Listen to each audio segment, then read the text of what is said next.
एकतर तू राहशील नाहीतर मी राहीन या उद्धव ठाकरेंच्या इशाऱ्यावरती भाजप नेते आशिष शेलार यांनी भाष्य केलंय। एकतर तू राहशील नाहीतर मी राहीन हे वाक्य माझ्या आणि भाजप कार्यकर्त्यांच्या जिव्हारी लागलं असं आशिष शेलार म्हणाले। मुंबई महापालिका निवडणूक महायुतीमध्ये आम्ही जिंकणार आणि लढणार असंही त्यांनी स्पष्ट केलंय। महाविकास आघाडीच्या मुंबईमध्ये 50ही जागा येणार नाहीत असा दावा आशिष शेलार यांनी केलाय। मुंबई महापालिका निवडणुकीमध्ये उद्धव ठाकरेंना कळेल ते कुठे राहिले ते असं एक अत्यंत मोठं विधान आशिष शेलार यांनी केलंय।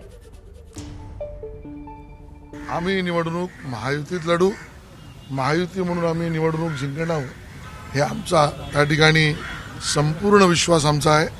50 सुद्धा जास्ती जागा मी म्हणतोय हे त्या ठिकाणी महाविकास आघाडीला 50 जागा मिळतील। उद्धवजी म्हणाले देवेंद्र एक तर तू राहशील किंवा मी राहील, या स्तरावरचं राजकारण त्यांनी केलं।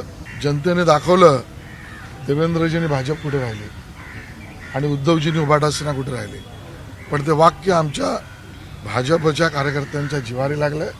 मुंबई महापालिकेमध्ये मुंबईकर दाखवतील उद्धवजी तुम्ही कुठे असाल।